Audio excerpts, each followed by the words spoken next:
বিধানসভা ইলেকশন যখন হয়, লোকসভা ইলেকশন যখন হয়, বিজেপির বড় বড় এজেন্সিরা ডিএম চেঞ্জ করে দেয়, বিজেপির কথায় এসপি চেঞ্জ করে দেয়, বিডিও চেঞ্জ করে দেয়, নিজেদের অবজারভার বিজেপি মাইন্ডেড নিয়ে আসে, নিয়ে এসে সিআরপিএফ নিয়ে আসে, সিআইএসএফ নিয়ে আসে, বিএসএফ নিয়ে আসে, ভেতরে গ্রামে গ্রামে ঢুকে যায়, লাইনের সামনে দাঁড়িয়ে থাকে, সবাইকে বলে ভোট দেবে না তৃণমূলকে, বিজেপিকে ভোট দাও। আমি এই রকম মানে দুরবস্থা গণতন্ত্রের আগে কখনো ভারতবর্ষে দেখিনি। ইলেকশন যত এগিয়ে আসবে দেখবেন এজেন্সির তৎপরতা বাড়বে। সাংবাদিকরা যারা কাজ করে সংবাদ মাধ্যমে আর সংবাদ মাধ্যমের মালিকের মধ্যে তফাৎ আছে। মালিকরা বিভিন্ন বিজনেস করে, তাদের কখনো ইনকাম ট্যাক্স দেখিয়ে ভয় দেখানো হয়, তাদের কখনো সিবিআই দেখিয়ে ভয় দেখানো হয়, ইডি দেখিয়ে ভয় দেখানো হয়। আর বিজেপি পার্টি অফিস থেকে সকালবেলায় তারা লিখে পাঠিয়ে দেয় আজকে সারাদিন এই খবরটা চলবে আর এই খবরটা চলবে না। ইলেকশন আসলেই মনে পড়ে তৃণমূলের কাকে কাকে চার্জশিট দিতে হবে। ইলেকশন আসলেই মনে পড়ে তৃণমূলের কাকে কাকে চোর বলা হবে। ইলেকশন আসলেই মনে পড়ে তৃণমূলের কে কাকে কাকে জেলে ভরানো হবে। জেলে তো ভরেছেন অনেককেই, কটা প্রমাণ করতে পেরেছেন আজ পর্যন্ত? লজ্জা করে না? আরজিকর কেসের আজ পর্যন্ত সমাধান করতে পারেননি, কেসের পর কেস চলছে। কোন মুখে কথা বলেন আপনারা? আজকে মহারাষ্ট্রে হারিয়েছে কি করে? ওরা ধরতে পারেনি। আজকে দিল্লিতে হারিয়েছে কি করে? ওরা ধরতে পারেনি। ওরা বাংলাতেও শুরু করেছে, বাংলায় আমরা ধরব এবং যোগ্য জবাব দেব।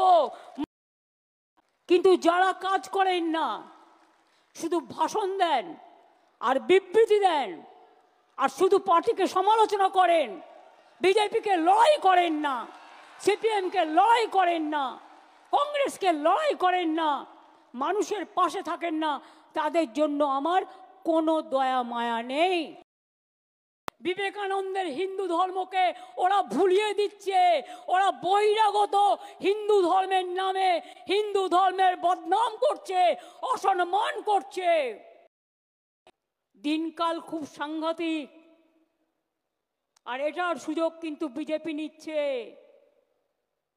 আমার নামে কোনো ফোন গেলে আমার অফিসে জিজ্ঞেস করে নেবেন, আমাকে জিজ্ঞেস করে নেবেন ফোনটা আমি করেছিলাম কি না। কখনো আমার নাম ভাঙিয়ে, কখনো অভিষেকের নাম ভাঙিয়ে, কখনো বিমানদার নাম ভাঙিয়ে, কখনো সুদীপদার নাম ভাঙিয়ে, কখনো ডেরেকের নাম ভাঙিয়ে নানা রকম কথা রটনা করা হয়। সব রটনা কিন্তু ঘটনা নয়, এটা মাথায় রাখবেন। শুনুন, ওরা একটা এজেন্সি পাঠিয়েছে বাংলায়। আমি যতদূর খবর জোগাড় করতে পেরেছি, সম্ভবত অ্যাসোসিয়েশন অফ বিলিয়ন মাইন্ডস বলে একটা কোম্পানি আছে।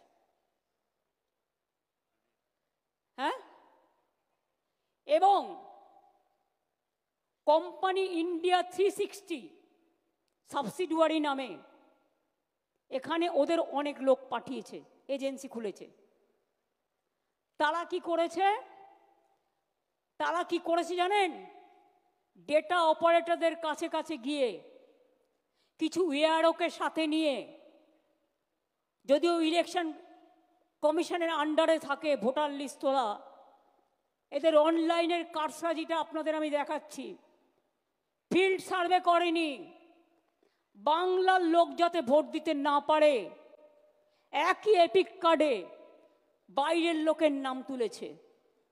তার মানে বাংলার লোকটা যখন ভোট দিতে যাবে তার ভোটটা বাইরে থেকে এসে সে দিয়ে দেবে। বাংলায় প্রয়োজন হলে আর একটা জাগরণ হবে, সেই জাগরণ আপনাদের করতে হবে। আমরা এটা মানব না। বাংলা বহিরাগতদের সম্মান জানায়, অতিথি হিসেবে বরণ করবে, কিন্তু বহিরাগতদের বাংলা দখল করতে দেবে না। এটা মাথায় রাখবেন। এটা বাংলা দখল করার খেলা। কিন্তু ইলেকশন আসলে আমি দেখি অ্যাডমিনিস্ট্রেশনকে ভয় দেখিয়ে চমকে ধমকে ইলেকশন কমিশন কাউকে ট্রান্সফার করে, কাউকে পোস্টিং করে, কাউকে দিল্লিতে ডেকে নিয়ে ভাবে যে তারা যেটা করবে সেটাই হবে। ওদের তো আয়ু 2 মাস না 3 মাস, তারপরে তো 5 বছর আমাদের হাতে থাকবে। এত ভয় পাওয়ার কি আছে? বাংলায় যদি কেউ টিকে থাকে গ্রাসরুটে, তাহলে এটা তৃণমূল কংগ্রেস, তৃণমূল কংগ্রেস, তৃণমূল কংগ্রেস, আর কেউ নয়। খেলা আবার হবে। 2026-এর খেলাটা আর একটু জোরে মারতে হবে, বল জোরে মারতে হবে, ক্রিকেট বলটাও জোরে মারতে হবে, ফুটবলটাও জোরে মারতে হবে, আর চুকিটকিট খেলাও হবে, সুইমিংও হবে। মনে রাখবেন, আমরা 26 দিন অনশন করতে পারলে ইলেকশন কমিশনকেও গণতন্ত্র ফিরিয়ে দেওয়ার দাবিতে আমরা কিন্তু ওখানে ধর্ণা দিনের পর দিন দিতে পারি। আমরা দিল্লি নই, আমরা মহারাষ্ট্র নই, আমরা বাংলা। এমপিদের আমি রিকোয়েস্ট করব, আগামী দিনে অ্যাসেম্বলি ইলেকশন আছে, এর ওপর আপনাদের ভাগ্য নির্ভর করছে। তার কারণ আমি বিজেপিকে বিশ্বাস করি না। জোর করে 1 নেশন 1 ইলেকশন করে আবার কিন্তু লোকসভা ইলেকশন, অ্যাসেম্বলি ইলেকশন একসাথে করতে পারে। সুতরাং আপনাদেরও অলরেডি অ্যালার্ট হতে হবে, টেক কেয়ার করতে হবে, যে কোনো পরিস্থিতির জন্য প্রস্তুত থাকতে হবে। আমি বিজেপিকে বিশ্বাস করি না। এরা আগের দিন রাতে বিল এনে পরের দিন সকালবেলায় গায়ের জোরে ভয়েস ভোটে পাশ করিয়ে দেয়। এই গভর্নমেন্ট কোনো ডেমোক্রেসি মানে না। পুকুরের জলটা কিন্তু তৃণমূল কংগ্রেস পুরোটা জানে কি করে সাঁতার কাটতে হয়, আর আপনারা ঘটি নিয়ে সাঁতার কাটেন। যেটা বললাম সেটা ক্লিয়ার হলো? আমি কিন্তু the cat is out of the bag now, ঠিক আছে? How BJP is manipulating the voter list with the blessings of election commission, that is clear, very much clear.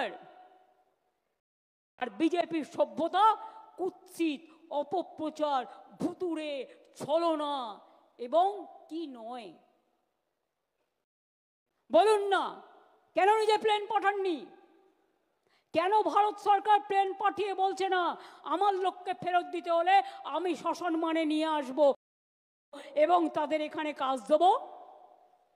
ইউক্রেনে যখন যুদ্ধ হয়েছিল, আমার মেডিকেল স্টুডেন্টরা চলে এসেছিল, আমি প্রত্যেককে মেডিকেল, পলিটেকনিক, ইঞ্জিনিয়ারিং প্রত্যেককে ব্যবস্থা করে দিয়েছি। সব ব্যাংক বিক্রি করে দেওয়া হচ্ছে, জেনে রাখুন। এরপর রেল বেচবে, প্লেন বেচে দিয়েছে, এয়ার ইন্ডিয়া বেচে দিয়েছে, ইন্স্যুরেন্স বেচে দিয়েছে 100% FDI। আপনি ইন্স্যুরেন্স করবেন, টাকাটা পাবেন কিনা আদৌ সন্দেহ আছে। ব্যাংক বেচে দিচ্ছে, এরপর রেলের পালা, টুকরো টুকরো করে বেচবে, তার পরিকল্পনাও তৈরি। আর এজেন্সি লাগিয়ে দেখি এজেন্সির কত ক্ষমতা। এজেন্সির ক্ষমতা বড় না মানুষের ক্ষমতা বড়, এটা আমরা দেখতে চাই। কুচুটের দল একটা, কুৎসার দল একটা, হিংসুটের দল একটা, স্বৈরাচারীর দল একটা, অপপ্রচারের দল একটা, আর তার পাশে 2 জন বন্ধু জুটেছে, 3 জন। কিন্তু আমি বলেছি 2/3 মেজরিটি তো থাকবেই, তার বেশি আপনাকে নিয়ে আসতে হবে। বিজেপির জামানত জব্দ করতে হবে। এবারে জামানত জব্দ করার পালা, আর মিথ্যের কাছে আত্মসমর্পণ নয়। বিজেপি, কংগ্রেস, সিপিএম এর জামানত জব্দ করুন।